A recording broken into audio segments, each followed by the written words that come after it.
let me first say hi to everybody who is joining us online for this, the next to last session of the Fall Projection Summit, presented by Projection Reviews and sponsored by Sony. We must give them proper props, I should say. I'm Scott Wilkinson. You may know me from some of my writings over the last 30 years, and I'm very happy to be hosting a few of the sessions in this summit. Here we have the last two, and I'm quite honored to be here with, let's see, who have we got? Oh yeah, Jason Dustal from AV Pro Edge and Murideo. And we're also joined by Chris Deering of Deep Dive AV. Great name for your business there, Chris. Yeah, calibration is obviously a really important thing for anyone who has a video display, projectors included.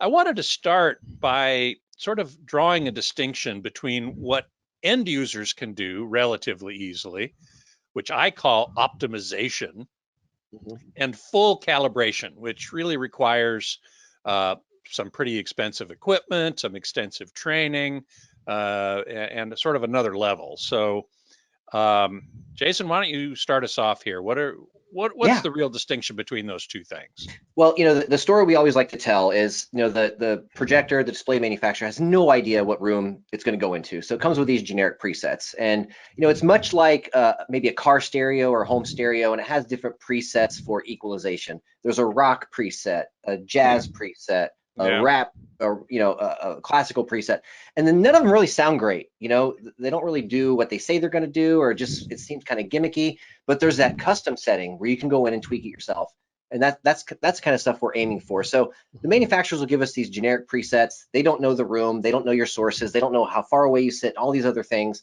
So they give us these generic presets. The average end user who goes out and buys a TV or a projector can do a few things to make it better than what we call out of the box. And if you want to take it to the next level, you would seek out and hire somebody like Chris Deering or myself, and we would come in with all of our gear and our laptop and our software, and we would spend several hours dialing things in. So it's a lot more than just an end user could pop in a disk and set some simple things, right? But Chris and I are going to go way deeper than that. Yeah, so let's talk about the simple things first, because so we don't want to intimidate anybody. Oh my God! Okay, so it really is pretty simple. The basics are really pretty simple. Chris, why don't you tell us a little bit about what an end user can do at the most basic, simple level? Yeah, before you get there. Sorry. Well, a lot of times it's just, and it's funny is the simple things is how I got into this. So you can buy a test disc, whether that's Spears and Munzel, the Disney one, Joe Kane. There's a wide variety of them out there. In fact, there's even ones you can download, the AVS 709 disc and everything, that have a lot of the patterns that you'd want to use. And from those, they usually walk you through the basics of setting your brightness, which is setting the black floor of the projector, which everybody always thinks brightness means the brightness of the projector. I know these names. I've always gone, wait a minute. I don't know why they just don't call it black. Black. White now level. A couple of projectors do, as I recall. There's at least they used to, and then everybody went back to the wrong name. All right. So brightness. Setting the brightness is first. Yeah, brightness for black, contrast for white. Now that we're in a digital system, you shouldn't ever have to touch color or tint. Again, it's one of those things where I don't really know why it's there, but it is. The sharpness, once again, another kind of a relic from back in the day when we used to have voltage space systems, and we don't really nowadays, but some people still tweak on it a little bit to add a little bit of sharpness or anything to it. And then, picking the right color modes and stuff. And now we've actually got to the point where I would say the majority of the manufacturers finally started actually putting the color space names as the color spaces. It used to be standard or wide or whatever. Now it's actually 709 and 2020 or P3 or, things like that. We're starting to see that. And the same for color temperatures, 6500, 7000, 7500. Now, they don't usually actually correspond to what They're they closer. are. They're closer. They are closer. They are definitely closer. But if you pick something called 6500 and then measure it with one of your instruments, it's not going to necessarily be 6500. Not necessarily, but like Phil said, they tend to be closer nowadays than they used to be. I think manufacturers as a whole are trying to get better about that. I see that both in the flat panel world and the projection world, where I think now that we're in the information age, people have more information available to them. So I honestly think manufacturers can't get away with a lot of the little tips and trickies things that they used to do to kind of like this mode, that mode. Like people can find out relatively quickly on a projector or a flat panel from the internet, hey, this setting does this, this, and this, you know, so if you want 6500, pick this or this, and project, and they realize that people want a little, you know, a fair amount of accuracy. So most of the modern displays now, with very few exception, have at least a mode in them that will get you in a relatively close arena, a lot closer than it used to be, where it was just, you know, the Wild West. It's like, you know, pick one. They're all just as bad. Just find the one that you subjectively like the most. And that's one of the things that we try to put on the website. And I've been talking to Jason about it. Is there's certain things I don't like. Sometimes, like we used to post the CMS. I'm not doing that anymore because CMS is for that screen in my room with my projector. But things that I can definitely tell you, like we always try to say, it's pretty easy to find. Take that test pattern, bring up a grayscale, go through the picture modes until the one is that's green. Nope, that's blue.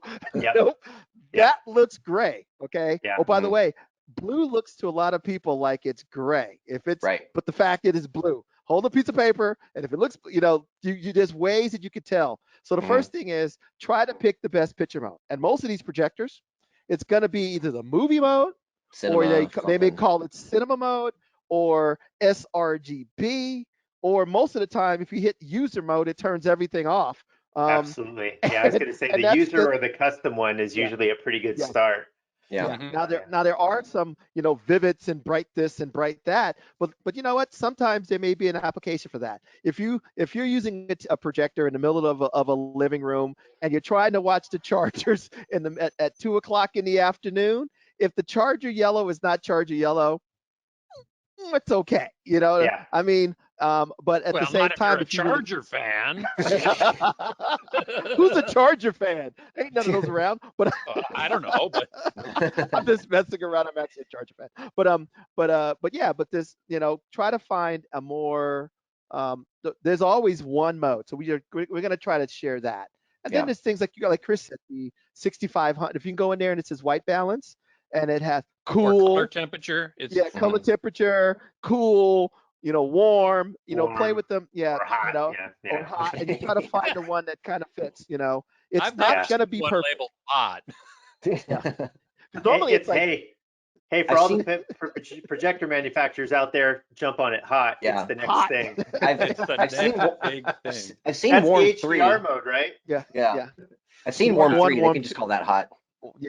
Normally speaking, we should say that if you're going to go into the color temperature setting or the color temperature or white balance setting, warm is generally the one you want. And at first, if you're used to, you know, out of the box picture, you're going to look at that picture and you go, wow, that looks kind of dim and reddish.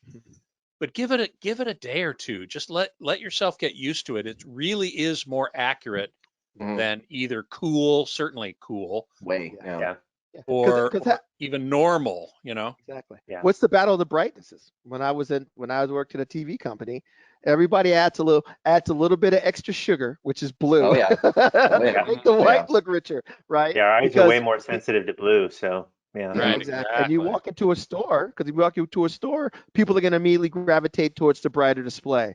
So by adding a little bit of blue, it stands out more. So people get used to seeing that over and over and over again. And it's like, no, I thought it, and then they just expect that. It's like, no, it didn't look like that in the theater. Real world doesn't look like that, you know? Yeah. So that's kind of something we have to go through. Yeah. And as I was getting to before with the, if you find a good disc, and I said that, that's how I got started. So I remember the first time I ever thought about calibration was I bought, I think the very first, it was either the first or the second Toshiba DVD player that ever came out. Cause I kind of came into this hobby more in the, in that, a few years before that, right when kind of VHS and Laserdisc were kind of on their way out, and DVD, just a couple years before DVD came into the picture. And it came with a copy of Digital Video Essentials, Joe Kane's disc that, kind of was really popular back in the day. And I remember getting that disc, it had the little blue filter, and it walked you through like, okay, now let's set the white level. Now let's set the black level. Now let's set, use your little color filter and set color. And it was really eye-opening to me, because a lot of those patterns you've seen over time and you have no idea what they mean. Like the SMPTE color bars is just because a TV station, is offline back, when we were kids. Right. Right. They went off the air. Displayed that, yeah. Right. But it was a way that I started looking at it like, oh wow, I can actually make this TV look really good by just doing a few simple things like, set this right. And that sense of empowerment, and I tell people this all the time, it's easy to call a calibrator, it's easy to go on, a website and try to find settings, but if you start to understand the basic tools, it really, some people, it did for me, will make them want to like, oh wow, I can do that. What else can I do if I just go maybe one step farther, and things like that, and kind of take ownership of the hobby, as opposed to the passive role of just like, no, I just want to go down and sit down. And there's nothing wrong with that, but if you really want to start diving into it and learning like, well, why is this that?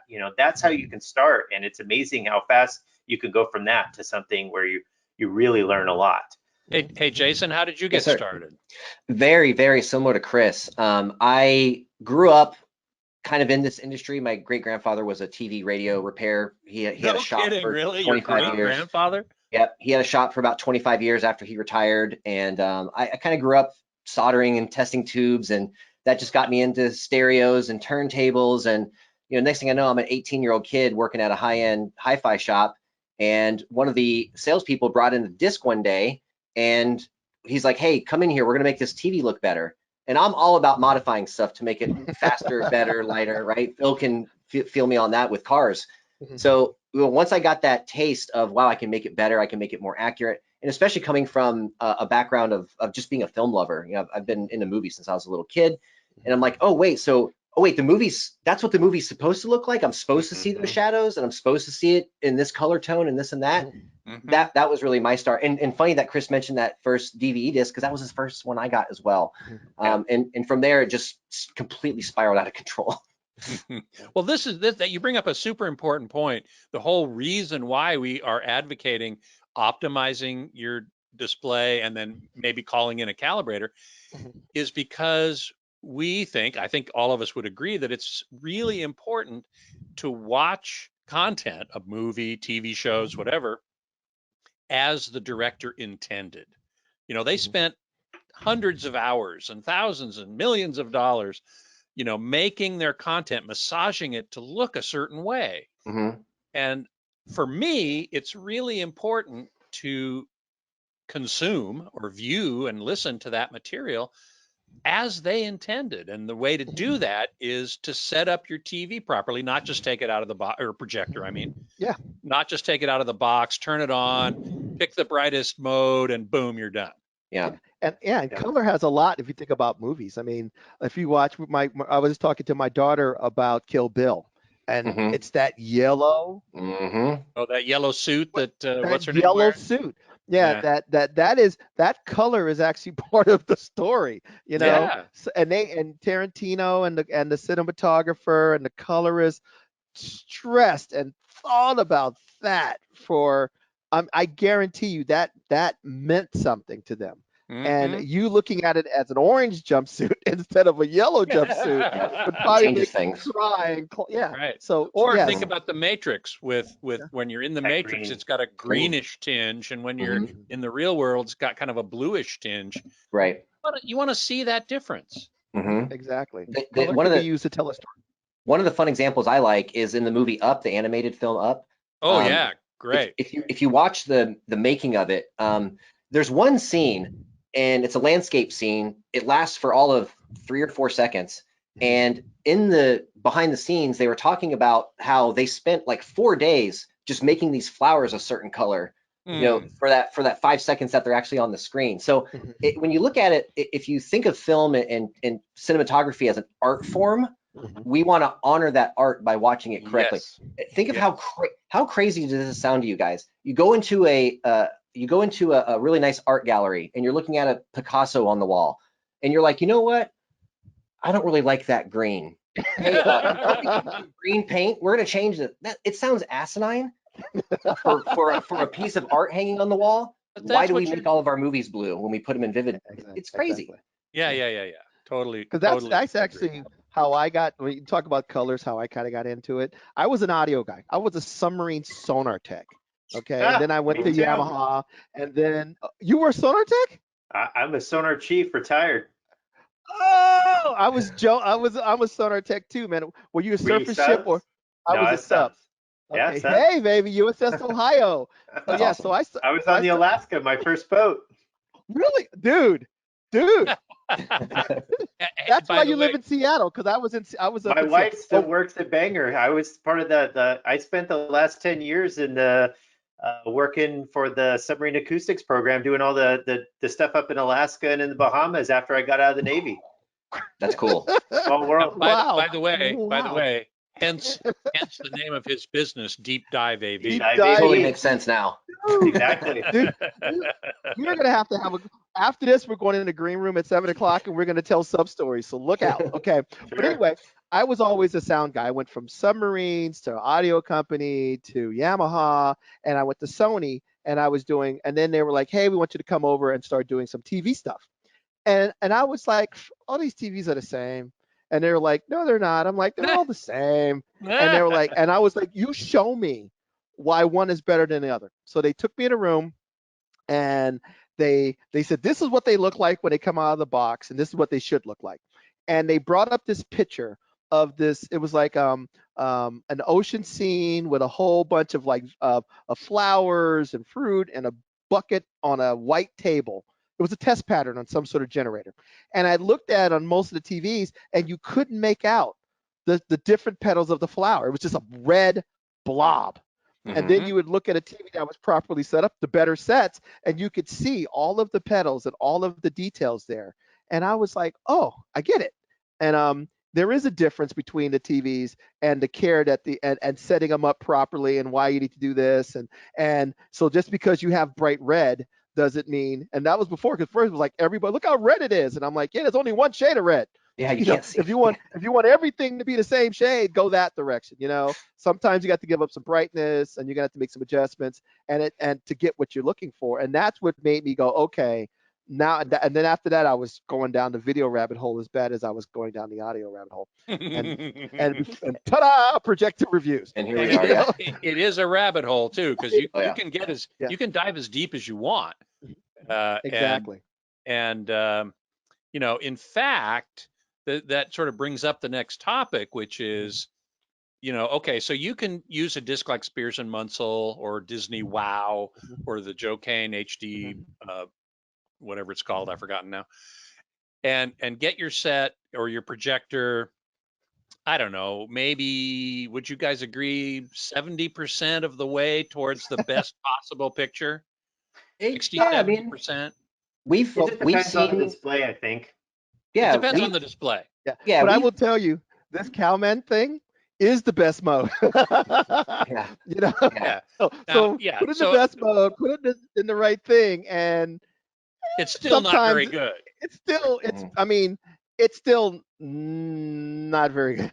Yeah. So what we're looking at, better, but just for those who might not know, what we're looking at here is a screen from the software that most calibrators use, called Calman, from Portrait Displays, a subsidiary of Portrait Displays called SpectraCal. And this is the screen that a professional calibrator wants to look at and say, okay, I can improve that. Getting the rest of the way to the absolute best that any display can do, you want to call in a professional calibrator. Exactly. So number one, this tool is not inexpensive. Jason, what else do you need to go along with this? Yeah, so that's why Murideo is here.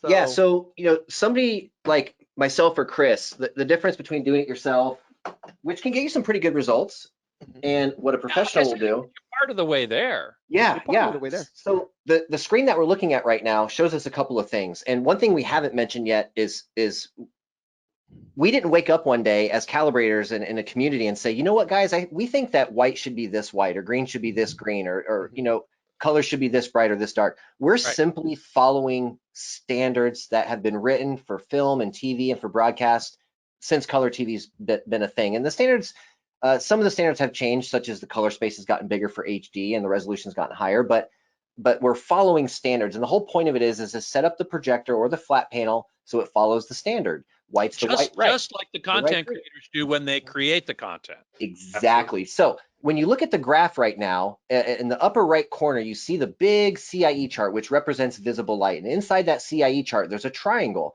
Each one of those color points is the target for each one of those primary and secondary colors. And if you look dead center, there's a box of white.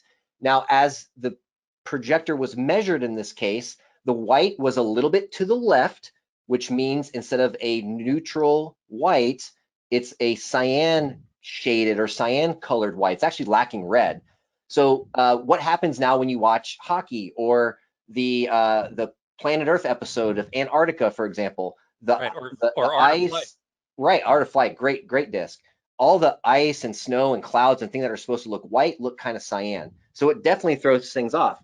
So myself or Chris can come in, and I'll show you a couple of examples of a couple of meters that you may have, people may have seen before, but this is a very popular meter that a lot of calibrators use. And there's different tiers of this. I just want to show everybody kind of how it goes here. But a little light meter like this, it's got a lens on it like a camera. It's going to hang over the edge of the TV, or it's going to go onto a tripod and sit in front of the projector screen. This is going to read light bouncing off the projector screen. That data is going to come into the laptop, and we're going to be able to analyze the data with the software. So which meter is that? This meter is actually the Portrait Display's C6. It's called a C6 HDR 2000. Okay. This one really good hobbyist level. I mean, it's a good meter no matter what, but that's a really good one for a hobbyist. And so what would that cost you roughly? So that light meter's about $800. It's not horrible. And what's really cool about it compared to some meters which go into the 5 figures. That Klein I'm still paying for. Trust me, so you get into some meters like the one we just looked at.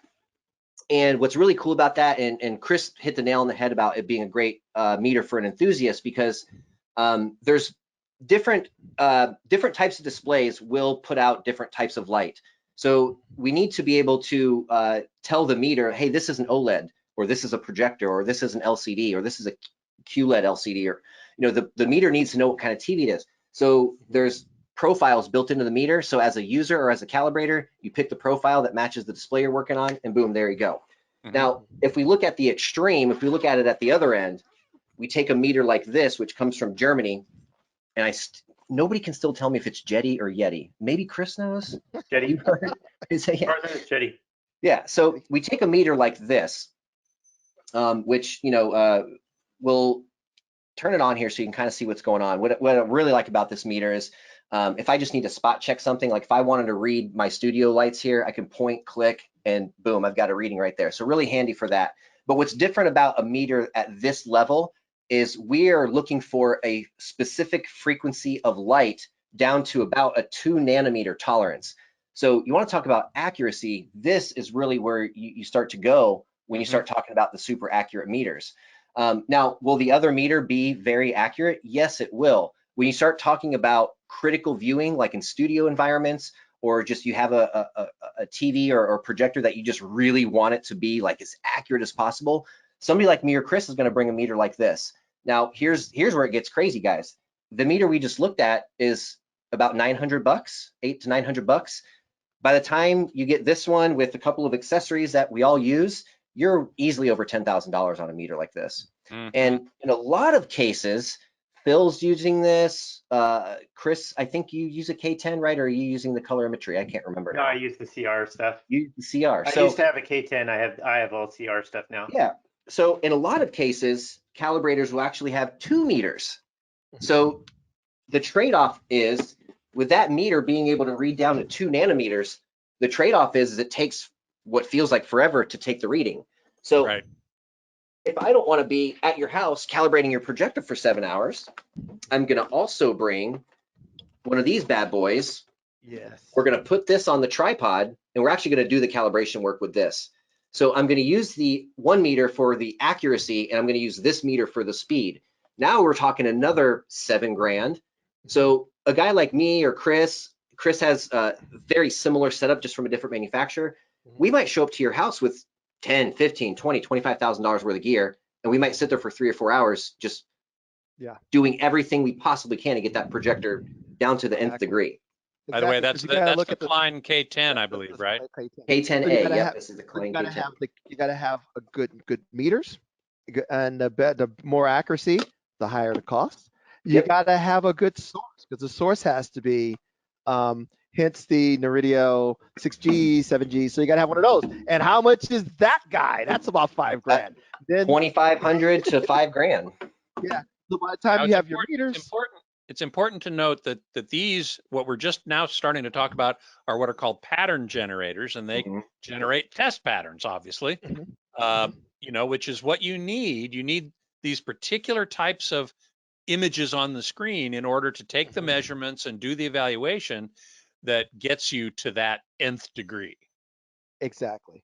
So yeah, so it takes a whole bunch of measurements, and then it shows you all of those measurements at the end, so you can actually, so instead of you doing them one at a time, because some of these patterns, if you bring up one of these patterns like this, if you were trying to do this with a disc, like someone said, oh, you can do this with a disc, Chris would be in your house till Christmas. And you know, it's funny you laugh about this, but you know, back when I got into calibration, you know, back when CalMan was literally an Excel spreadsheet, you know, I knew those guys back before that company started. I mean, you would do this kind of stuff, and it's amazing what we can do now compared to, you know, what you could do even 10 or 15 years ago. Where you wouldn't even care. I mean, at the end of the day, like you look at that CIE chart and all those saturation points, like the only thing anybody even looked at was 100%, and didn't even know that like there was actually levels in between there. So you get 100, you know, now you find out, oh yeah, I get 100 right, but everything else is completely wrong, and that's what you watch more often than the hundreds. Right. But yeah, it's an entirely different world.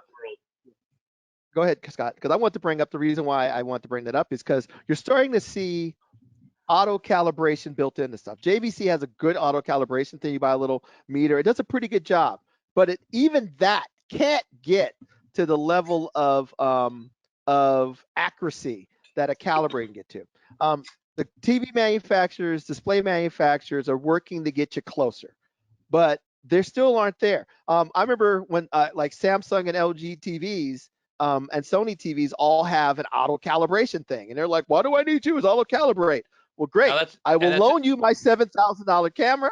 I will loan you my $2,000 software. I will loan you my $2,000. You know, so I'll tell you what. I will rent you the $20,000 for gear, so you can do it, or you can just pay me and stand out of the way, and it'll come out better. So we should say that the LG and the Samsung, I don't know if the Sony AutoCal, they're all integrated into CalMan, into this software.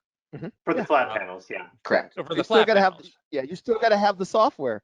Oh, and the cameras. and you got to. If I can just call out one thing, guys, too. Let's not forget that when it says AutoCal, it's not like you plug everything in and hit a button and just sit back for an hour. The only automated part of it are the more tedious tasks like the grayscale and the color gamut. There's still plenty of other things that Chris and I are going to have to look at to make sure that everything is correct. It's just when we get to the grayscale and the color gamut, that part of it's automated. It saves us a little bit of time. But you know, even though that some of these TVs do support the AutoCal, I haven't really changed my my time durations of how long I'm going to be at somebody's house. Usually 4 hours for one display, and that hasn't changed even with the introduction of AutoCal. Yeah. One last requirement I want to make sure I bring up before I get to the next topic is not only do you need all this equipment, you need training. Yes. Yeah, You it's need to frightening when you first see learn it all. what all this means and how to do it, and that is not trivial. Imaging Science Foundation offers a training course that would give you a certification as a calibrator. THX, I don't know if they still do, but they used to. Not anymore. Yeah, they're Not done. anymore. I think PVA kind of took that over. I think Greg PVA took that over, Greg Professional yep. Video Association. So there are a couple places you can go and get training, but you're talking a couple $1,000 for that at least, right? And, Yes. and the thing about that is, you know, I think Jason, actually, you teach with a little bit with the ISF, don't you, Jason? Yeah, I normally teach about 10 classes a year. Yeah, so I didn't take a ISF certification class until, God, it might have only been like 4 or 5 years ago, and I was well on my way to doing all this stuff.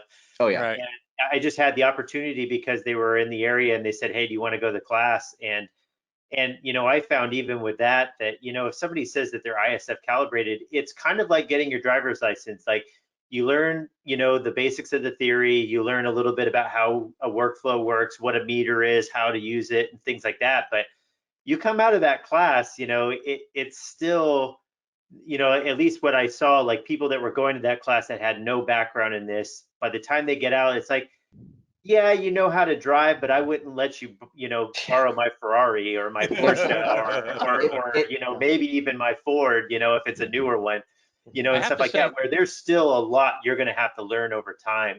That's one of the things I really liked about the THX class, and I don't know if ISF does this as well, but they required like 10 calibrations. They required you to submit 10 reports from CalMan on 10 different calibrations. So you did get some actual hands-on experience, which I thought was really good.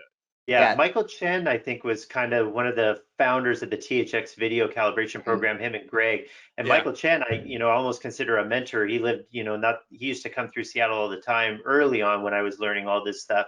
And that was what he would say about the ISF class. He's like, well, you go to the class, but they don't really do anything to ensure you know how to take these principles and run with them. Right. Where the THX class one, he really went through a lot more of image science. It was, you know, a multi-day class.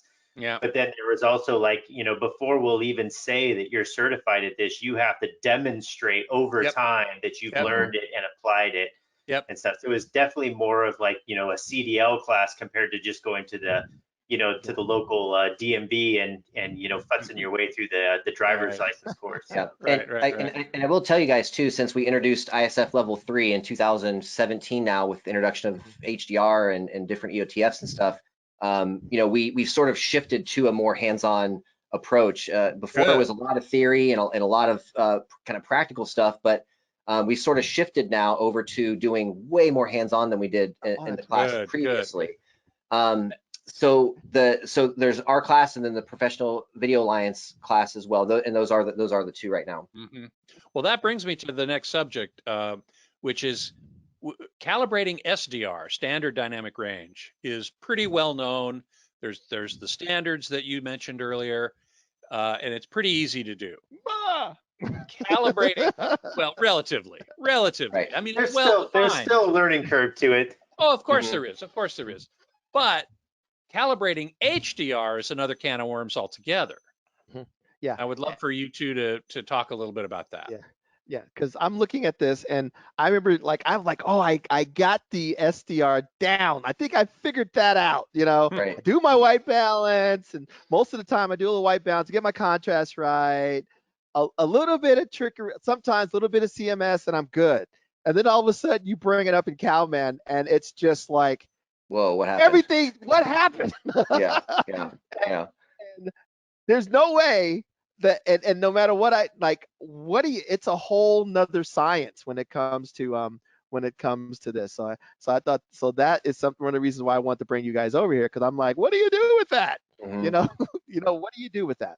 So Jason, tell us a little bit about this. Okay, cool. So one of the things that we're faced with right now, and it has gotten a little better over the last couple of years. You got to remember, guys, we're still in the early days of HDR, and for the first couple of years, we were all kind of trying to figure it out, and that's when I started talking to Chris a lot, and he helped me understand it a lot. When you deal with most displays right now, when you feed the display an SDR Rec 709 signal, that's what it displays, that's what you calibrate to, and you're good to go. None of that typically applies to HDR. So it's almost as if you have like 2 TVs in one, maybe even 4 TVs in one. You might have a TV that does SDR, HDR, Dolby Vision, and HLG. And in some cases, you have to go through and calibrate each one of those. So when you get the SDR under control and then you feed the display HDR, you kind of have to start over again and take measurements over again and figure out where the inaccuracies are and where what it's doing really good at and what it could be improved. And you go through the workflow again and you get everything dialed in. What I will say on a lot of current displays, as much as it might sound a little scary and look a little intimidating, it's kind of not, because really with HDR on a lot of displays at least, there's a couple of goals. We want to get the EOTF to track right. We want to make sure the white balance is right. Those things are all very, very, very important. What we're noticing, some newer displays, when you calibrate the SDR, it does apply to the HDR. I was just going to mention that. That in some cases, this is more in the flat panel world we're talking about, though. For sure. Sorry, say that again, Chris. That's in the flat panel world, not if we're talking about projector calibration, right, doesn't really apply as much. So on a projector, you might end up calibrating multiple modes for multiple formats, and that's just how we have to do it right now. But getting the EOTF to track right, so your luminance levels are correct and you can see all the details you're supposed to see, a little bit of adjustment to the white balance, and really the thing that I'm seeing, Chris will probably agree with me here, when you're doing HDR and wide color gamut on a display, you're pushing that display to its like total limits in a lot of cases. And here's the analogy I kind of came up with, and hopefully it makes sense. If I take a stereo and I turn the volume up enough to where there's some distortion, I can't really EQ that out, right, until I turn the volume down. So a lot of the adjustments for HDR in most displays are either like way too sensitive or not enough, and you go one click in white balance and the graph goes crazy. So it's still very, very early in all of this, but it is getting a lot better. Yeah, because one of the things that I keep saying is like even the EOTF thing, because EOTF, you're trying to like gamma was kind of relative. EOTF, if I take I have a little test pattern thing that was made, but I can't remember who made it before, but I can measure a point on the screen. It'll tell me the exact luminance and the color. So that EOTF is supposed to be exact, right? But on a projector, it's supposed to be 1,000 nit signal and it's putting out 200. So I've heard, some people say use an offset, and I think there's that offset technique. And then I think there's another technique. So which way, because it's never going to go on the line if the system's looking at it as an absolute, nit for nit comparison. So how do you make it? So we just trying to see what does it follow the same shape? And then use an offset to see if it's kind of relatively following the EOTF. What do we do? What do you do? Chris, this is all you, buddy. All right.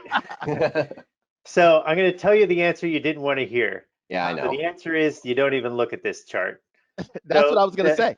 The calibration of a flat panel and the calibration of a projector when it comes to HDR, they're really not the same thing at all. So the idea that you're going to use the same kind of workflow and those kind of charts to look at a projector, it just doesn't work. Now, in the beginning of HDR calibration on projectors, it's the Wild West. Most people were like, still trying to learn HDR on a flat panel, let alone a projector. So, what do we do in those cases? We always go back to what we know. So we look at charts like that and we go, well, this is what we use for a TV. We've always used the same things for a TV on a projector, with 709. So why wouldn't we apply the same thing? So what they started doing was what's called the multiplier, is kind of what you said. So he said, okay, well, if this is supposed to be 1,000 nit signal, I have a projector that's 100 nits. Why don't I just go into the environmental settings and put an offset of 10x into my screen gain? So everything I'm measuring is now 10 times what it was, and that'll show you how it plots against EOTF. So if you look at early static tone maps, like what they did for gamma on a projector to make HDR look proper, they call that a tone map. We're just going to use that generically right now. That's what kind of the early projectors did. They looked at it and they said, okay, well, we're just going to make this map that kind of follows EOTF at a certain multiplier. And it looked all right. It looks kind of contrasty, but what you start to notice is everything looks dark. And the reason everything looks dark is because if you're trying to follow that EOTF line, and let's say you're at, 100 nits, whatever 100 nits is supposed to be on that 1,000 nits. Well, because you use 10x, it's 10 times lower than what it's supposed to be. So, that part, as you get near the bottom, which is really where you're watching most of your content, it's just dark, dark. All your shadow detail is gone. Right. Exactly. So the thing with a projector that you don't have with a flat panel is obviously you only have a small amount of light. And the thing about it is that you really want to maximize that light all the time. So if you're sitting there saying, I want to set up this projector to 1,000 nits, because I know I'm going to be watching content that's in the realm of 1,000 nits all the time. So this was what was once referred to as a static tone map. I'm setting it up, figuring that the top end is 1,000 and the bottom is black. Okay, well, if I do that, well, if you look at a movie, they've always said since the beginning of HDR is that the majority of the content you're watching is still in the SDR range. The majority of what you're watching is in that first 100 nits. Yes. And then it's specular highlights, some things here and there. But they also don't tell you that in any one single movie, there might only be 4 pixels in the 2 hours you watch that even get near 1,000 nits. So if you're trying to optimize for 1,000 nits and the movie is pretty much 99% of the time in the first 80 nits, you're wasting all this range up here, which makes everything look dark, just so that one time this pixel or this one scene has something, you won't clip. Okay, so that's what we did in the beginning with the static tone map, and they did these multipliers and things like that. And then, every manufacturer from JVC, Sony, Epson, BenQ, all of them, they all have their different ways of basically, their little tone map that they made that subjectively made content look pretty good. And let's be frank, at the end of the day, all of them were thrown together subjective, tone maps. That's why they looked very different from each other, and and some of them look good, some of them didn't. Some people really had exaggerated contrast, some of them look a little more natural and everything else. So if you are going to apply that for calibration, it just ends up where you're always compromising, because the Calman set up for 1,000 nits. Well, it's like, well, do I really want to waste all the range in my projector just so I can for that 1 or 2 scenes, you really want to optimize for that first 100 nits and then see what you have left and things like that. So, but the other thing is that most of these projectors don't really give you the ability to adjust the gamma when you have an HDR signal. It isn't like I can go in and say, okay, let's feed an HDR signal in. Oh, okay, here's my 21-point gamma control, and I'm going to sit there and look at the EOTF and follow it along, and stuff like that. So they all have their little flavor of what they did. So if you're going to use a static tone map, you're almost better off just making sure that the grayscale is good. Go through, give it, a really good, so that all your RGB levels from the bottom of the signal to the top are where they should be, and then apply their tone map. And at the end of the day, and unfortunately, it is what it is. Right. Because everybody has their own flavor. Right. They all have their own flavor and finding what it is. And I've noticed that the ones that track it perfectly, a lot of times it looks better when you do what you can with what you have. It's almost like, I can't do this, but if I had a little bit of like if I was making a meal, I can't make this meal, but maybe if I use a little bit more of this spice, I can kind of spice it up. It's not a fillet, but if I add a little bit more seasoning, you might think. So a lot of times though, I've seen that there's a little bit of a bump at that, at the lower part, and then it's a smoother roll off. Each one has their own thing. It's really about which you're trying to do. We always say creator's intent, because which one can get closer to kind of what it looked like, we're winning. But we can't check things like color, right? Until the thing runs out of. So then you get into that. And what I would recommend with somebody that's doing, again, this really applies a little bit more to, I'd say, the older projectors that have a little bit more of the not as advanced as what we've kind of got to in the last year or so. When you're talking about a static tone map, it's almost like a better approach might be to actually treat it as an SDR calibration and then do, you know, it doesn't really matter what gamma at that point. You could do a 2.2 or a 2.4, get the grayscale tracking good, look at the color, you know, 2020, because you could still feed, you know, most of these displays still a wider color gamut, get that all, you know, where it's supposed to be, and then basically take those settings and apply them to the HDR one, because their curve is going to do what it wants with the gamma. And then that is going to affect your color balance and stuff, because saturation is, you know, dependent on, you know, what they're doing with the gamma and stuff. If you mess up one, it does mess with the other. But, you know, if you're going to try to display colors that are that bright, you're going to have a certain amount of desaturation anyway. And we've learned that over time. The thing about HDR is that literally from the beginning, it is an ongoing learning process. And even, you know, not even in calibration circles. I mean, I had a nice long conversation with Stacy Spears about his disc. And on that disc, it has that HDR montage that everybody likes. You can watch it at all these different grades. Well, the funny thing about that is, you know, he's working on his second disc. Well, all those different grades were done by Dolby. You know, they did one grade and then they graded it down, just like they do with content now. Like most movies are made in HDR, and then they do what's called a trim pass for the 100 nit grade that you get on Blu-ray or DVD, and then they do one for, you know, airlines, and they do one for this, and they do one for that. So when Dolby made all those trim passes, there's a bunch of scenes in that first disc montage where you'll see like cityscapes and stuff with these lights, and they're all purple. Well, they're all supposed to be blue. And the reason that they're purple is because they didn't know how to desaturate as you trim pass down. Because it's like, well, is the intent that this color is supposed to be the same, but as you desaturate, you change color if you don't compensate for it. And they weren't. So I've already gotten, you know, like an early look at the second version of that montage where they're all blue like they're supposed to be, because Dolby, and then it was another company, finally figured out a way to, you know, desaturate color properly so that depending on what nit level you're looking at, that it's still this color it's supposed to be, but at a different saturation level, and things like that. So even the pros, you know, Dolby, you know, the people that literally invented HDR are still trying to figure out, well, how do we make it go from this to this? Yeah, because you're trying to take this, you know, 10,000 steps and correct. Yeah, you know, so 250 steps, you know. So now listen, you guys, listen, we're really reaching the end here. Before I saw the timeline. So before we stop, I want to ask both Jason and Chris one question that was brought up in the chat room, which is, how many calibration customers do you do per year, and what do you charge?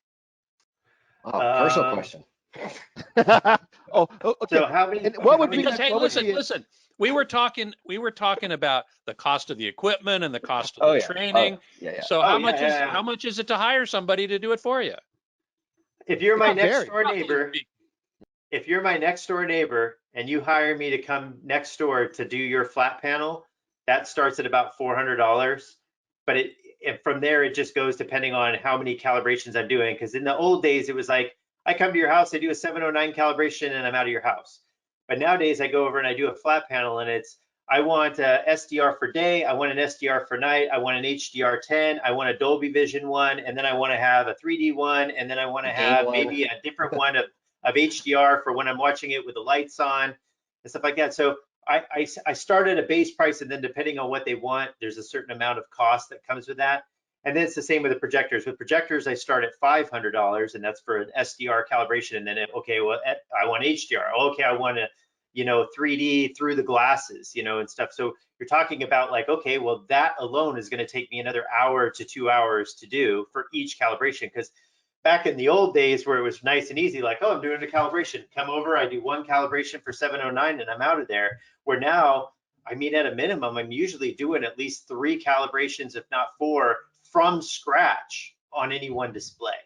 Right. So you're starting at $400 or $500, and you're going up from there depending on how much more work there is. And then if you're out of sight, you know, if I'm traveling or something, there might be more because of, you know, I'm paying for my travel and things like that. So sure. It depends on the thing, but that's usually where it starts out at.